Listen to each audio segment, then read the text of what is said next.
Gênesis 19. Os dois anjos chegaram a Sodoma ao anoitecer, e Ló estava sentado à porta da cidade. Quando os avistou, levantou-se e foi recebê-los. Prostrou-se, rosto em terra. E disse: Meus senhores, por favor, acompanhem-me à casa do seu servo. Lá poderão lavar os pés, passar a noite, e pela manhã, seguir caminho. Não, passaremos a noite na praça, responderam. Mas ele insistiu tanto com eles que, finalmente, o acompanharam e entraram em sua casa. Ló mandou preparar-lhes uma refeição e assar pão sem fermento, e eles comeram. Ainda não tinham ido deitar-se, quando todos os homens de toda a parte da cidade de Sodoma, dos mais jovens aos mais velhos, cercaram a casa. Chamaram Ló e lhe disseram: Onde estão os homens que vieram à sua casa esta noite? Traga-os para nós aqui fora para que tenhamos relações com eles. Ló saiu da casa, fechou a porta atrás de si. E lhes disse: Não, meus amigos. Não façam essa perversidade. Olhem, tenho duas filhas que ainda são virgens. Vou trazê-las para que vocês façam com elas o que bem entenderem. Mas não façam nada a estes homens, porque se acham debaixo da proteção do meu teto. Saia da frente, gritaram.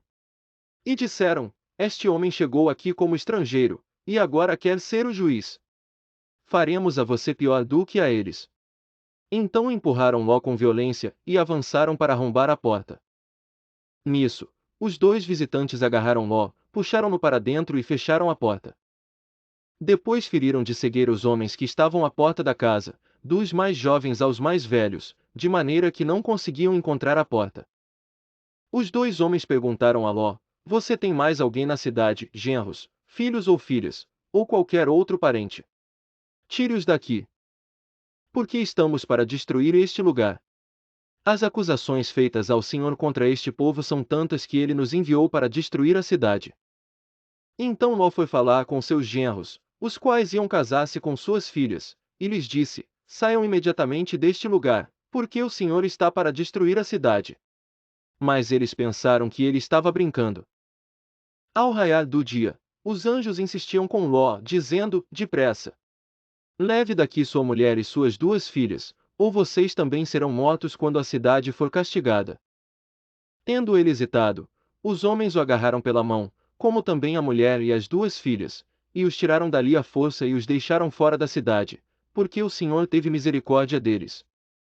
Assim que os tiraram da cidade, um deles disse a Ló: Fuja por amor à vida.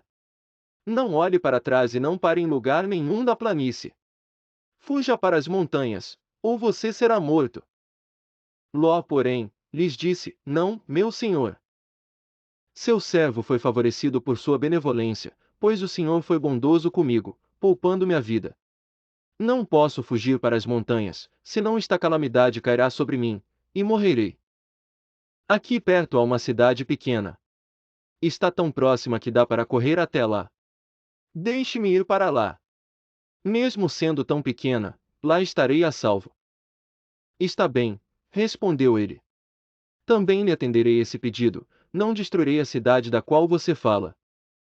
Fuja depressa, porque nada poderei fazer enquanto você não chegar lá. Por isso a cidade foi chamada Zoar. Quando Ló chegou a Zoar, o sol já havia nascido sobre a terra.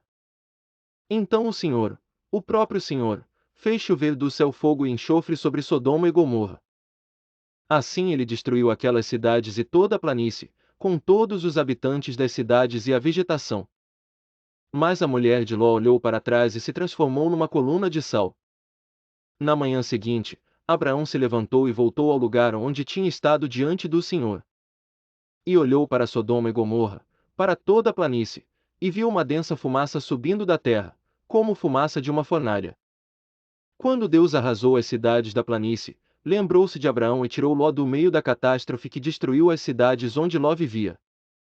Ló partiu de Zoar com suas duas filhas e passou a viver nas montanhas, porque tinha medo de permanecer em Zoar.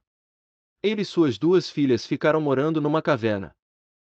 Um dia, a filha mais velha disse à mais jovem: Nosso pai já está velho, e não há homens nas redondezas que nos possuam, segundo o costume de toda a terra. Vamos dar vinho a nosso pai e então nos deitaremos com ele para preservar a linhagem de nosso pai. Naquela noite deram vinho ao pai, e a filha mais velha entrou e se deitou com ele. E ele não percebeu quando ela se deitou nem quando se levantou. No dia seguinte a filha mais velha disse à mais nova: Ontem à noite deitei-me com meu pai. Vamos dar-lhe vinho também esta noite, e você se deitará com ele, para que preservemos a linhagem de nosso pai. Então, outra vez deram vinho ao pai naquela noite, e a mais nova foi e se deitou com ele. E ele não percebeu quando ela se deitou nem quando se levantou. Assim, as duas filhas de Ló engravidaram do próprio pai. A mais velha teve um filho, e deu-lhe o nome de Moabe. Este é o pai dos Moabitas de hoje. A mais nova também teve um filho, e deu-lhe o nome de Ben-Ami. Este é o pai dos Amonitas de hoje.